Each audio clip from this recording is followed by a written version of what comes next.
Hola, buenas tardes, buenas noches o buenos días, depende de cuando escuches esto. Y somos nosotros. Y somos más personas de las que ves, aunque somos todos los que ves, pero no ves a todos los que estamos. Manel por trabajo, Silvia, Josebi por cuestiones personales han dejado de salir y por eso no los veis, aunque no han dejado de estar. Un abrazo y un saludo muy muy grande para ellos. Acordaos, suscribíos, tenéis que darle a la campanita de que esto os mola y tenemos que dar siempre las gracias, primero, al Instituto Ramón Muntaner por dejarnos utilizar su radio, que vamos a hacer muy famosa, que es la radio del IES Ramón Muntaner. Dar las gracias también al éxito que tuvimos en el programa de las personas egresadas, que batimos récords en el primer día de colgar el vídeo. Y bueno, hoy tenemos delante de nosotros a Mohamed Lamin, que es educador social, es director de las viviendas Torrent de la Fundación Amigo. Bienvenido. Muchas gracias. Bueno, yo os tengo que contar que conocí a Mohamed en el foro de la educación del empleo de la Universidad de Valencia, de la educación social. Y bueno, le comenté que teníamos un podcast, que teníamos un programa, y directamente me dijo, oye, que a los migrantes, a las personas migrantes, siempre nos dejáis para mí, y esto no puede ser. Así que bueno, nosotros tenemos que romper esquemas, y por eso hemos hecho que enseguida esté por aquí Mohamed. Mohamed, gracias. Para mí es un placer estar aquí. Gracias a vosotros por contribuir a dar visibilidad al colectivo migrante dentro de la educación social. Así que todo lo que sea contribuir a eso, para mí es bienvenido. Bueno, pues sabes que por aquí, tanto Óscar como yo, y bueno, todas esas personas que he nombrado, tenemos un mogollón de preguntas para hacerte y queremos que vaya para adelante, ¿vale? Creo que estoy preparado. Venga, pues vale. Dale, Óscar.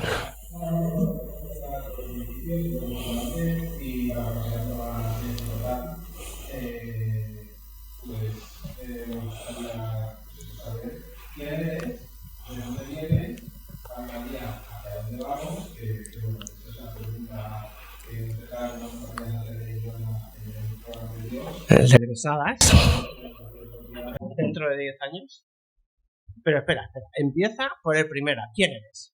Bueno, yo soy Mohamed Lamine, tengo 30 años actualmente, llevo 25 en España. Yo nací en un campamento de refugiados, que son los campamentos de refugiados saharauis de Tindouf.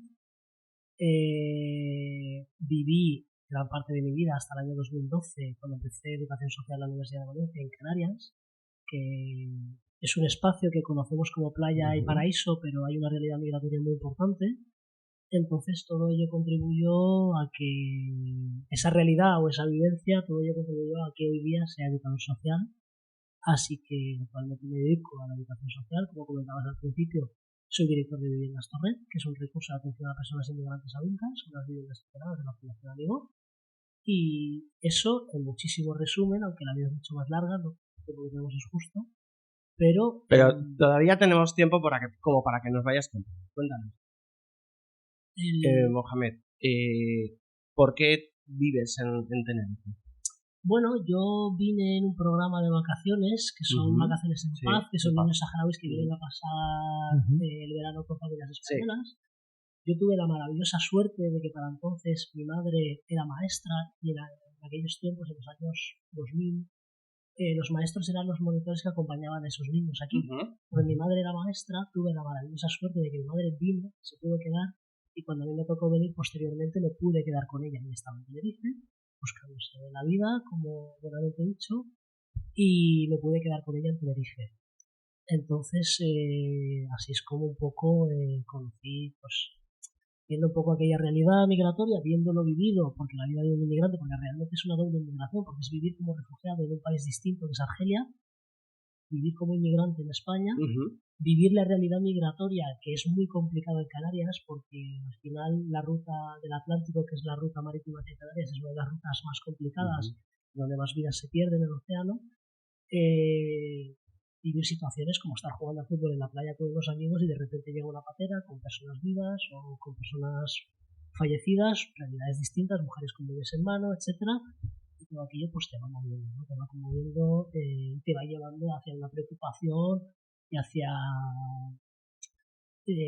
esa situación en la que tú quieres contribuir o aportar algo, ¿no? Entonces, eso es lo que finalmente me lleva al punto de decidir o querer estudiar educación social y desde ahí poder aportar todo lo que pueda al colectivo migrante, conociéndolo desde dentro, no desde fuera, ¿no? ¿Y tú vienes a Valencia a estudiar educación social?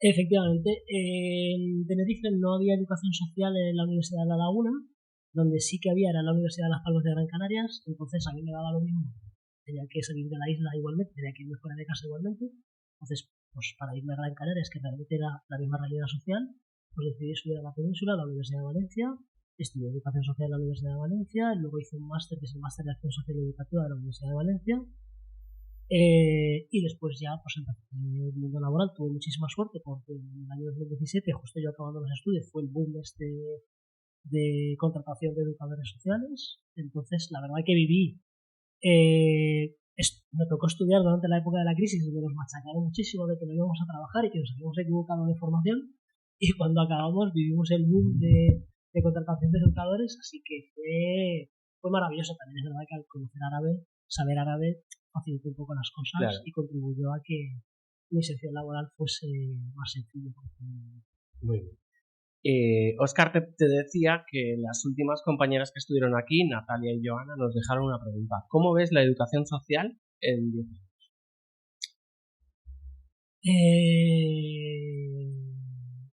Pues la veía con cierto optimismo hasta hace bien poco. Hablo desde el ámbito que conozco, que es el ámbito de la inmigración, ¿no? Por supuesto. La veía con optimismo ante los cambios políticos que se habían dado en España y los cambios sociales que se habían dado en España con el cambio de gobierno en el año 2015, autonómicos y luego en el año posteriormente estatal. Pero puedo decir que he perdido un poco la esperanza ante los últimos sucesos, ante las últimas realidades. No sabemos hacia dónde va la humanidad realmente.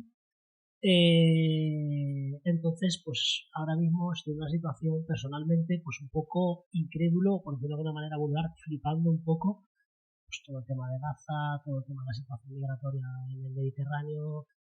Hoy, justo hoy, se votaba una iniciativa popular en el Congreso, donde sí, en principio va a salir favorable, aunque luego ya veremos cómo acaba la cosa cuando salga en formato de legislación, incluso no sabemos si va a seguir hacia adelante. Pero sí que es verdad que estamos un poco que no sabemos hacia dónde va la humanidad. La realidad europea, que la extrema derecha cada vez está más fuerte en determinados países. La situación de la extrema derecha en España, que se declara abiertamente racista y anti-inmigración. Un discurso muy peligroso de cara un poco a la integración, de cara a la inclusión y a la igualdad. Y no sabemos, la verdad que estamos un poco expectantes. Es difícil predecir o responder a esa pregunta cuando los cambios políticos y sociales son los que son. Bueno, pero a lo mejor por nuestra propia naturaleza tendremos más faena. Prefiero no tener faena y más inclusión e igualdad que tener que pelearlo, ¿no? Ya, sí. Pero esa parte combativa yo creo que tendremos que estar ahí, ¿no?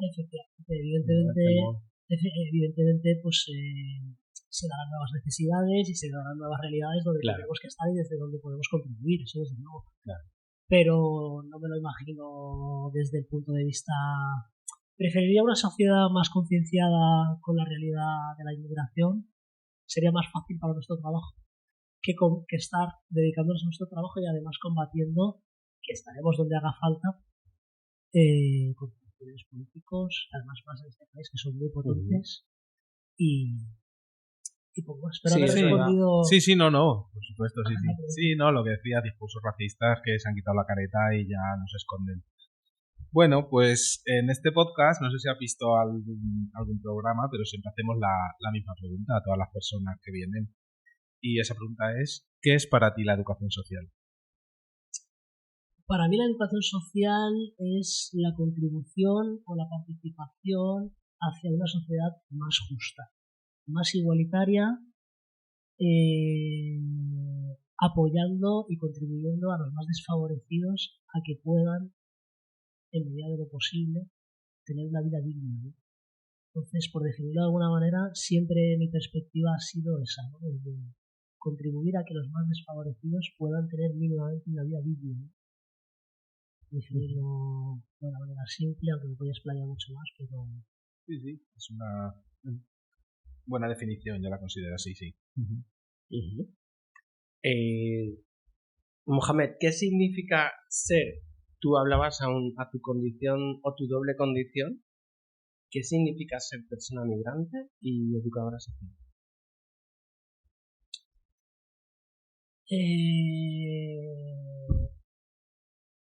Para mí es muy positivo intervenir. Ser migrante es contar ya de por sí con una empatía brutal a la hora de contribuir o a la hora de intervenir.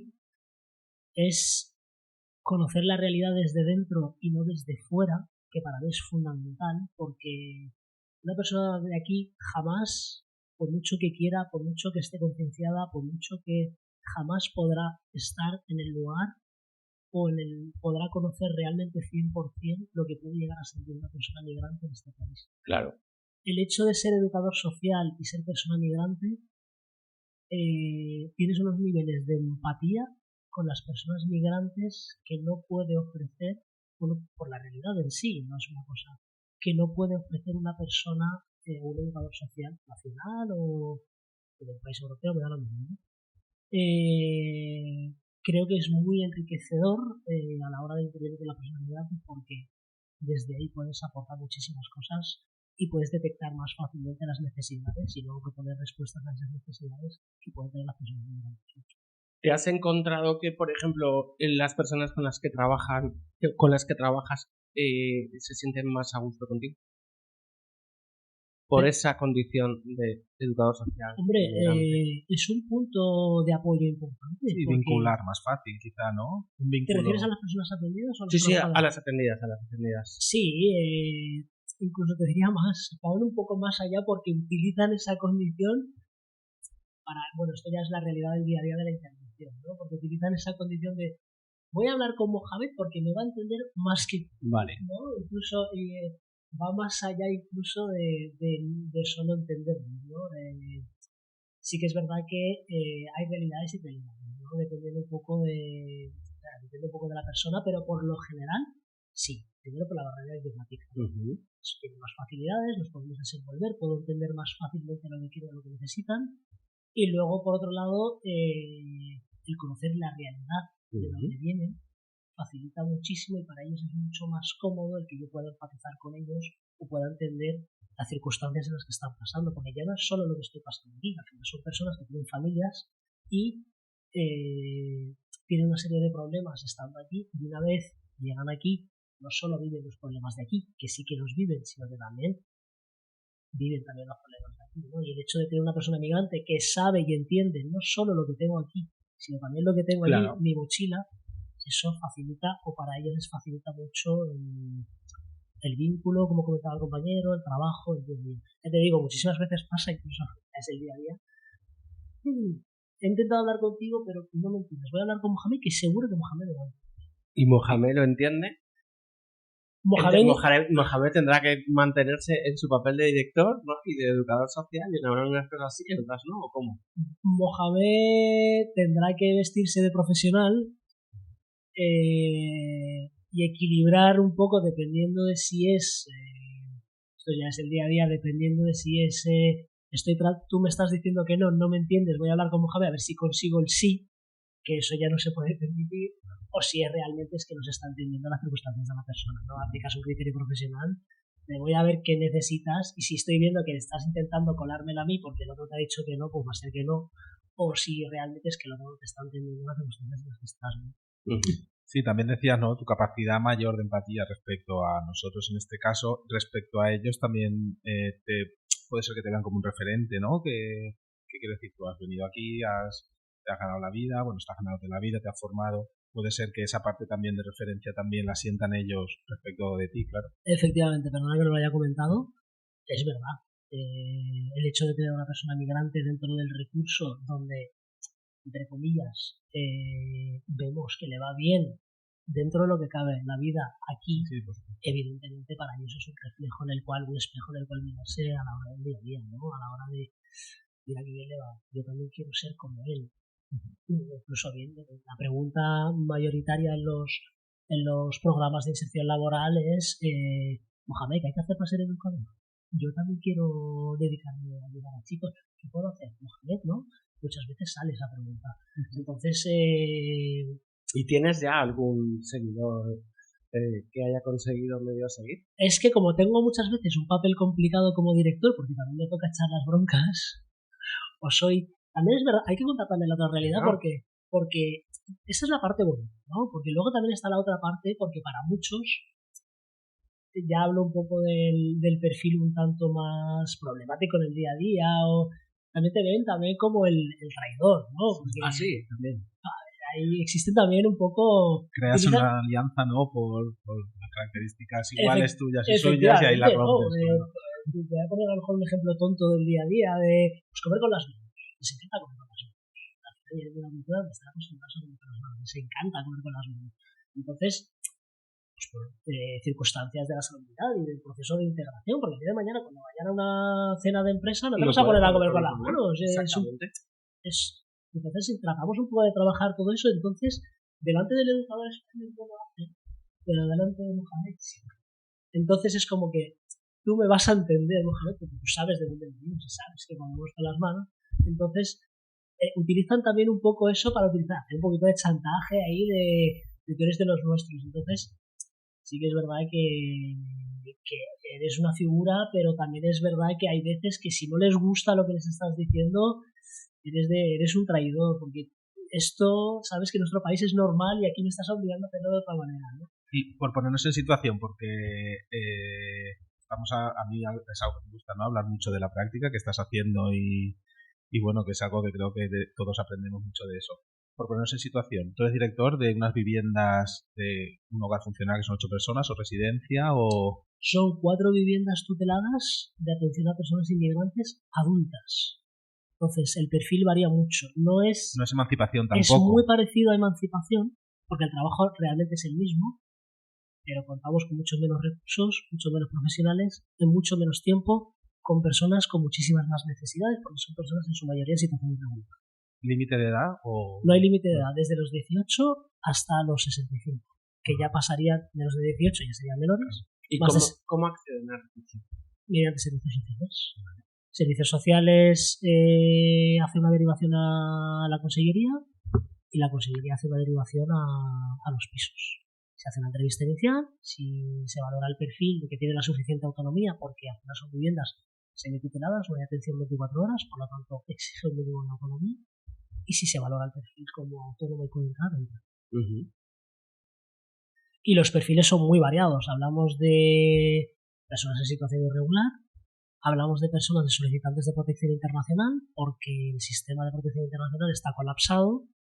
Entonces muchas personas se quedan sin recursos de protección internacional y por lo tanto se ven obligados a acudir a otros recursos como este. Hablamos de todos los menores migrantes sin referentes adultos que no acaban en la red de pisos de emancipación porque hay más demanda que oferta. Me ha gustado ese que ha habido un cambio, ¿no? El acrónimo de extranjero no acompañado, ya tú mismo lo has cambiado ya en la... sin referente familiar. Efectivamente. Que es importante. Era una de las preguntitas que teníamos por aquí. ¿Qué te parece ese cambio? No, me parece muy bien, porque además ha pasado de Minas, que era el primer nombre, entre eso y entre lo estigmatizados que están, sí, por supuesto, el perfil ya era apaga y vámonos. Entonces el cambio sí que me parece correcto, adecuado, incluso es aconsejable. Sí, se podría incluso mejorar un poco, pero bueno, ¿Cómo lo cambiaría? Yo diría menores directamente. Yo lo dejaría en menores porque al final les quita la condición de menores. Y ya enseguida la gente los clasifica como inmigrantes. Y creo que su condición como menor va previa o va anterior a su condición de inmigrante. Le resta protección. Es donde quiero llegar. Entonces, diría menores directamente, y me quedaría tan ancho porque al final son menores y los iguala a los menores nacionales, ¿no? Porque no hablamos luego de... Personas menores de edad. Efectivamente. Niños o adolescentes. Menores de edad. Y ya está, me quedaría ahí porque por no quitarles protección, por no... Claro, tendrán unas necesidades específicas, pero eso ya forma parte de la evaluación y de la intervención que se haga. Efectivamente.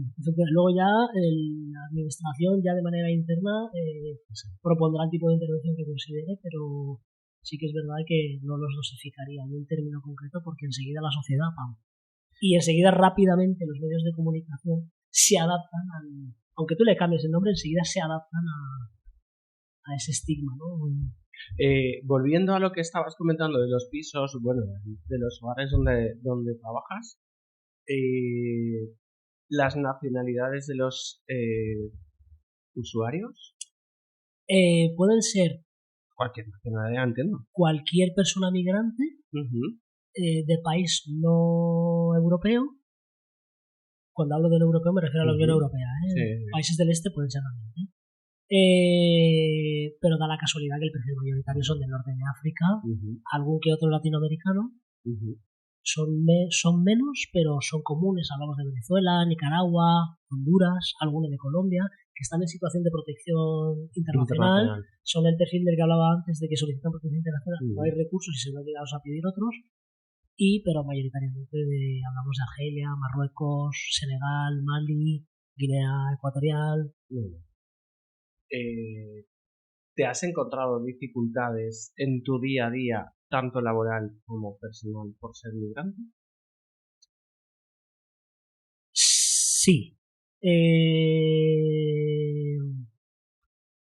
Me lo he encontrado sobre todo en la administración pública, porque enseguida te etiquetan o te juzgan, ¿no?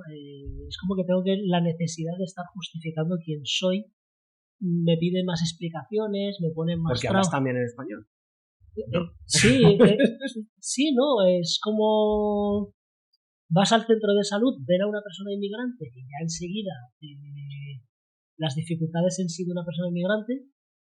Cuando ven a otra persona inmigrante que la está acompañando, tampoco termina de tomárselo tan en serio como deberían, y ya cuando empiezas a hablar de legislación o de resoluciones de la consellería, ya es cuando les cambia la cara o cuando ya te empiezan a tomar en serio.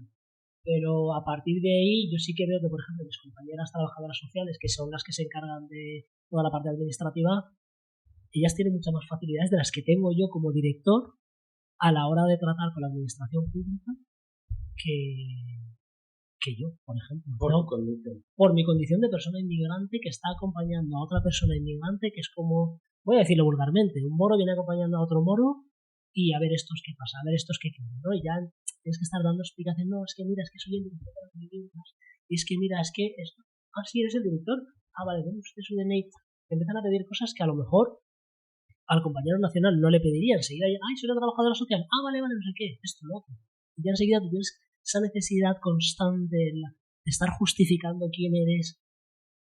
Te ves obligado muchas veces a tirar de la legislación para pedir justificar tus derechos, los derechos de la persona con la que acompañas. Sí, efectivamente, para que te tomen en serio o te tomen como deberían de tomarte, que son cosas que yo veo que mis compañeras trabajadoras sociales no les piden. Luego, Oscar. Sí, no, esa te iba por darle una vuelta, ¿no? Porque en poco tiempo empezaste a trabajar y en poco tiempo tienes un cargo, ¿no?, de dirección y tal. Nada, era un poco. Entiendo que dificultades por ser migrante, más allá de la relación con la administración pública, laboralmente no has tenido, ¿no? ¿O has tenido alguna dificultad por ser migrante en el ámbito laboral? Y dándole la vuelta, facilidad por ser de sexo masculino, porque al final los chicos sí que es verdad que en este ámbito somos menos y bueno, creo que todos los chicos, a ver, hoy en día sí que lo hemos hablado muchas veces, ¿no? Lo que tú decías, que la educación social, pues hay bastante trabajo, pero antes siendo chico tenías más facilidades de trabajar que siendo chica. En el ámbito laboral, por suerte, siempre he tenido muy buenos compañeros.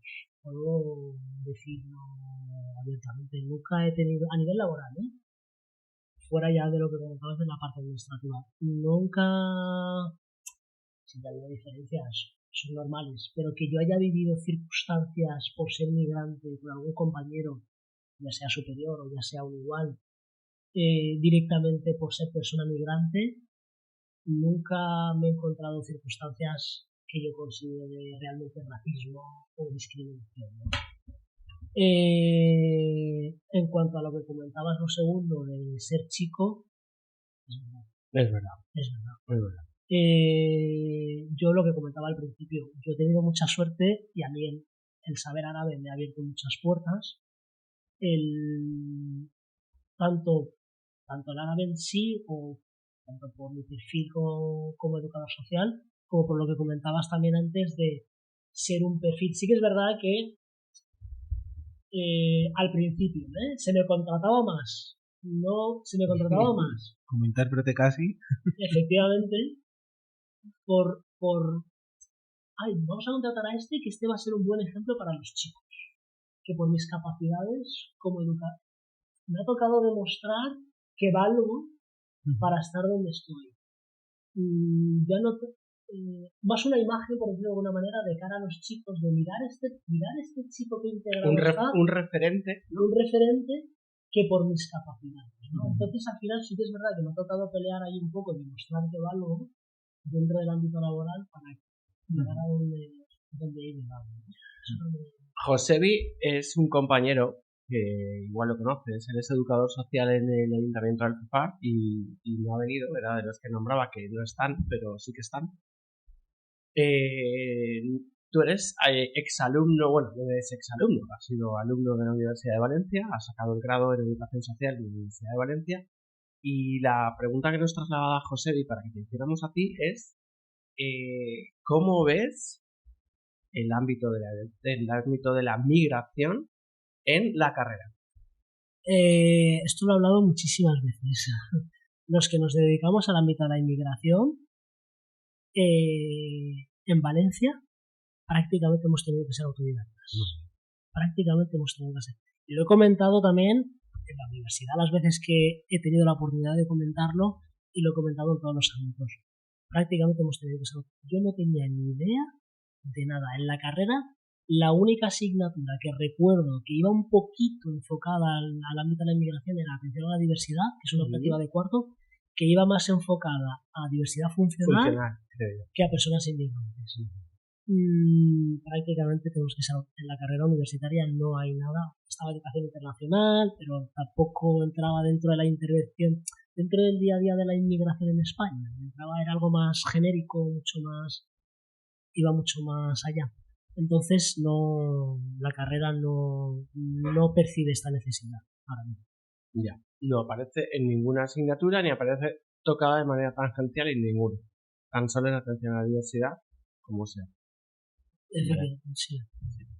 Respecto a lo que comentabas antes del racismo que está un poco demasiado presente, ¿no? en la sociedad, ¿crees que con el cambio de gobierno ha habido, por ejemplo, una disminución de plazas dirigidas específicamente a personas migrantes? Por ejemplo, la publicación del orden de conciertos, que no sé si han publicado orden de conciertos todavía el nuevo gobierno, pero si habéis visto una disminución de plazas, disminución de precio plaza, si ha habido básicamente disminución de plazas.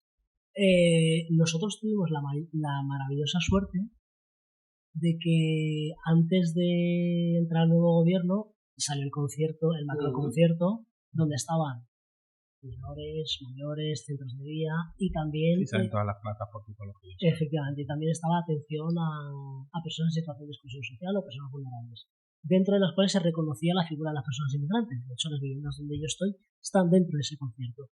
Entonces, la resolución de ese concierto salió antes del cambio de gobierno.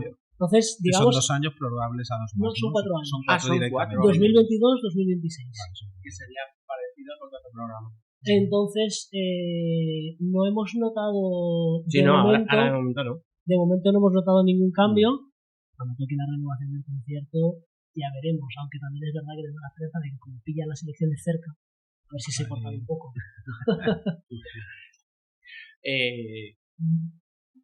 ¿Cómo? A ver, espérate porque tenía muchas preguntas y me gustaría. Y llevamos media horita ya, se nos vuelve a hacer... Esto se nos va de las manos, Esto se nos va de las manos. Es que da gusto oírlo hablar, así que pues eso. Genial. Mohamed, yo tengo apuntado aquí, fallo en el sistema. ¿Crees que hay fallos en el sistema? ¿En migración? Creo que el sistema es muy egoísta. Muy, muy egoísta. Aquí teníamos prácticamente el campo y las personas mayores dependen de la atención de las personas migrantes. Hasta hace bien poco las personas en situación irregular necesitaban 3 años en España por arraigo social para regularizar su situación. Hace 2 años el gobierno progresista que hay ahora modificó la legislación y con un arraigo por formación en 2 años de estancia en España puedes solicitar un permiso de residencia. Que no te autoriza a trabajar. Que no te autoriza a trabajar, tienes que sacarte un curso y luego conseguir un contrato. De esa misma formación, que ya lo complica muchísimo, aún así es muy complicado. Pero bueno, vamos a considerarlo una facilidad. Pero aunque esto parezca, entre comillas, ¿no? Vamos a pensar que lo han hecho bien. Pero aunque esto parezca una medida progresista del gobierno progresista, responde a una necesidad del mercado laboral. El mercado laboral, después de la pandemia, con muchísimas personas que estaban en hostelería y estaban en distintos ámbitos laborales, no han vuelto por la circunstancia que sea. De hecho, no paramos de escuchar noticias de falta gente en la hostelería, falta gente no sé dónde, falta. Y han creado este nuevo arraigo de cara a que necesitan mano de obra. No es una circunstancia en la que el gobierno progresista ve las circunstancias en las que viven estas personas y quiere contribuir a mejorar su vida, ¿no? Responde a una necesidad del mercado laboral. El mercado laboral aprieta, necesitamos mano de obra, no tenemos mano de obra, vamos a hacer una arraigo de formación, que es igual de complicado, como comentabas, que la arraigo social. Sí, no, tú tienes que elegir el curso, a delegación de gobierno que te dé permiso y los trámites se alargan, porque al final es como todo. Labora, por ejemplo, sí que está, sobre todo certificados de profesionalidad, está sacando muchos. Pero claro, para pedir el arraigo por formación, quiero hacer este curso y a lo mejor empieza dentro de un mes y en un mes igual no tienes la resolución, igual no, seguramente no tengas la resolución. Entonces, que lo que tú dices, puede ser que esté bien pensado incluso para que la gente se forme y tal. Luego la homologación de títulos es otra cosa que también se debería tratar, porque mucha gente viene formada y dice, mira, si es que no me tengo que gastar dinero en que se forme esta persona, si falta algo vamos a ver cómo lo hacemos. Pero sí, al final la burocracia se come muchas cosas que podrían ser positivas. El arraigo por formación es una metodología. ¿Por qué? Porque es lo que comentabas antes. Porque la desesperación de las personas es tener la documentación cuanto antes. ¿Qué pasa? Que tienes que elegir muy bien el curso que haces. Porque como comentabas, el contrato de trabajo que te hagan tiene que ver con la... O sea, si tú haces un certificado de profesionalidad de cocinero, no te vale un contrato de electricista o de albañil aunque lo encuentres. Claro. Tiene que ser de cocina sí o sí. Como se te ocurra coger un certificado de profesionalidad de almacén, ya te jodes. Sí, pero no lo encuentras. Ya no encuentras.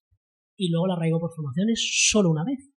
No te permite, porque si tú dices, bueno, pues lo hago, y si no me sale, pues luego hago otro curso y luego pruebo otra cosa, que tú dices, pues bueno, pues al menos estoy ahí intentándolo.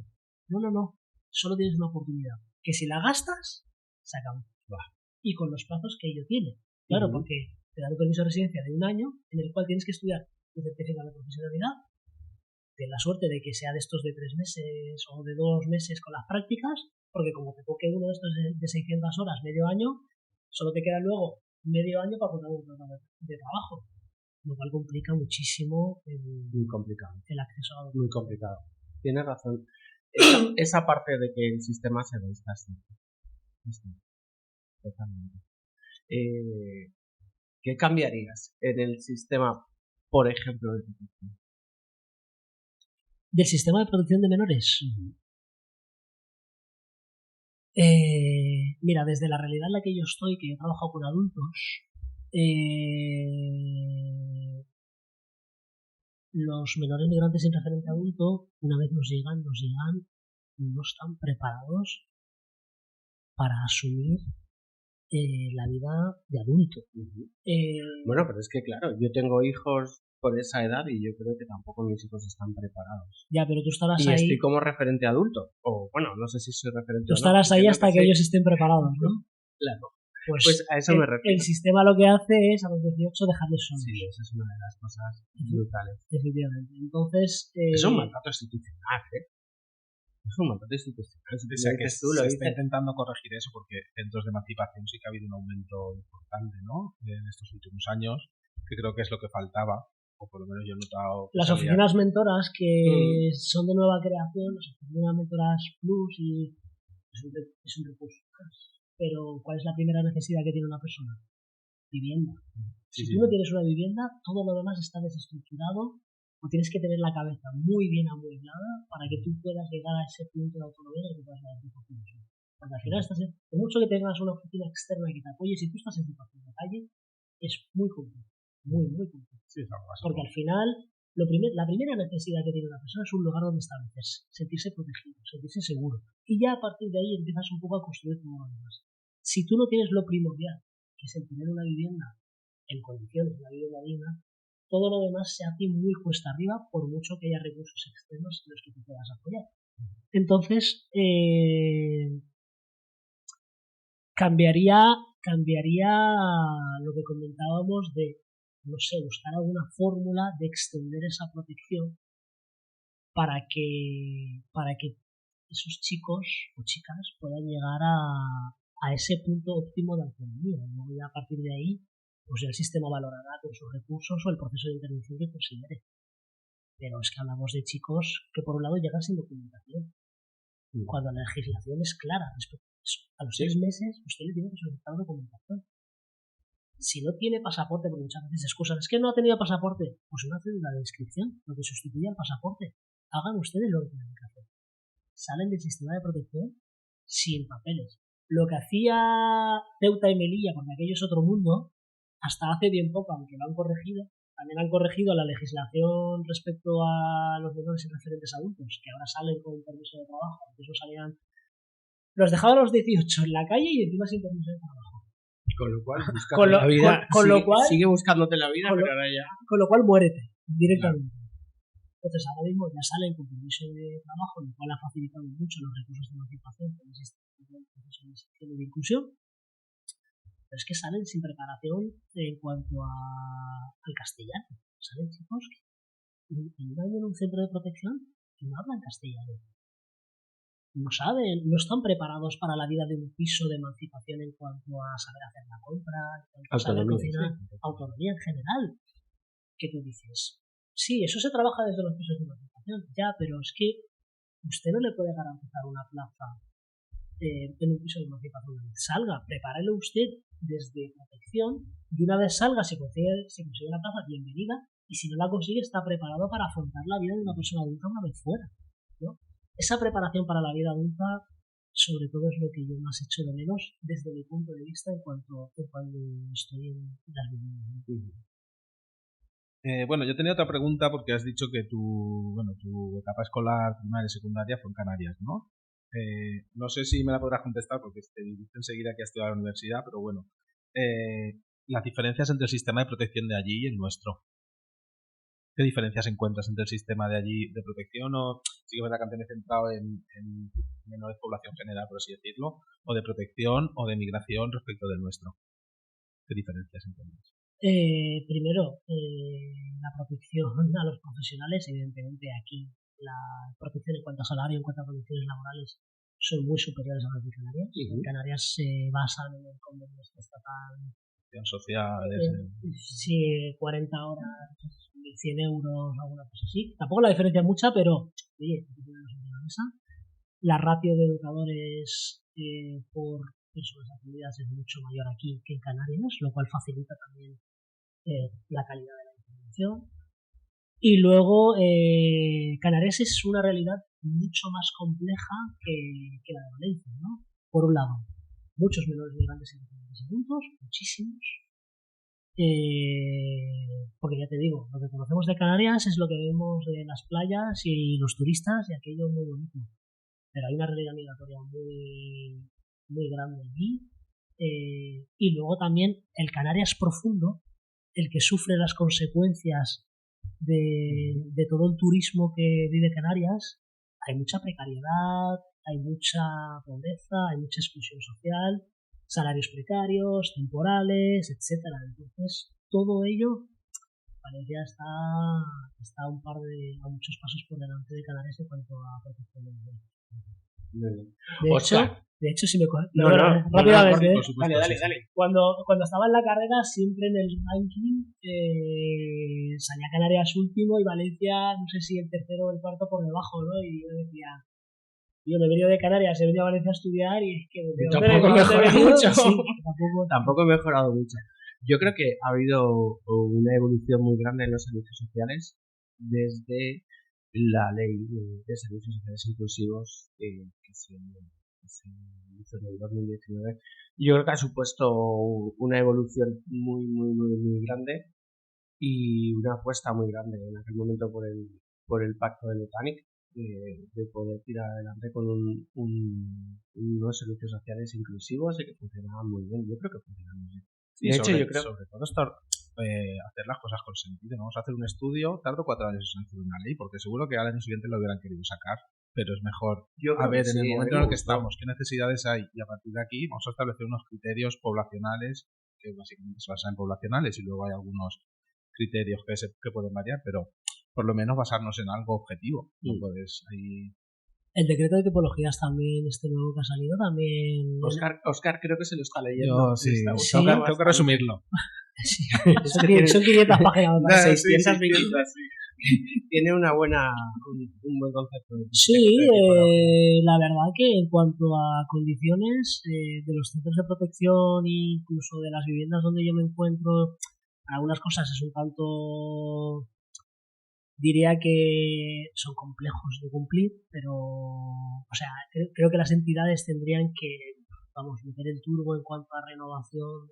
Ya me refiero a tanto a estructuras. Sí, claro. Es muy complejo, pero a nivel de ratios y todo esto creo que hay una apuesta hacia adelante, ¿no?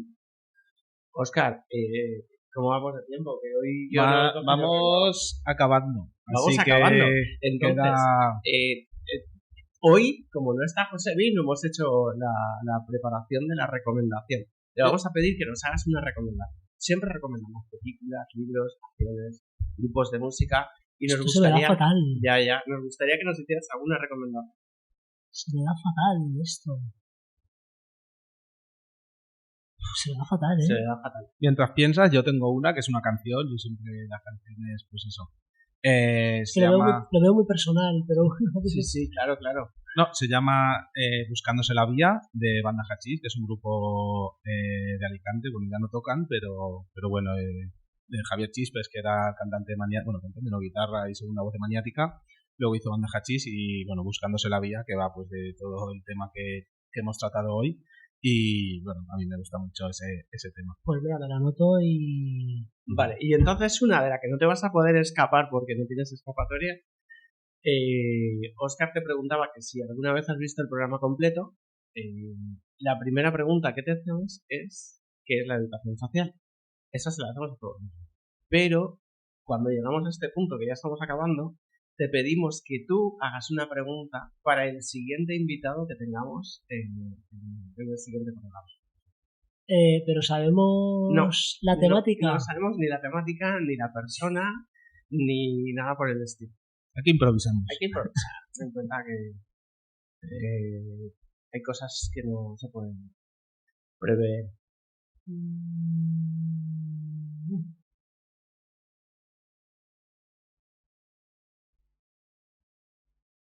No hay ninguna pista, ¿no? No, es que no lo sabemos. Es que no lo sabemos. Me adaptaría a su perfil para hacerle una pregunta. Mohamed, ¿no? Pues la que estés pensando sin pensar en el perfil. Claro. Bueno, las compañeras te hicieron la pregunta que te dejaron la otra vez, es ¿cómo verías la educación social de hace 15 años? Bueno, pues ellas fueron las que dejaron esa pregunta, han dejado 1000 historias a otras compañeras. Pues mira, yo me plantearía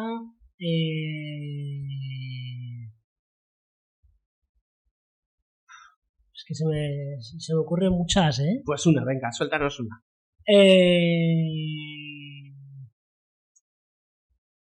¿Consideras que la educación social es algo transversal? En el sentido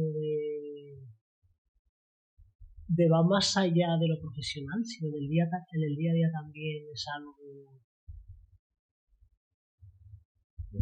Es algo que aplicaríamos en nuestro día a día también, porque al final hay mucho postureo, ¿no?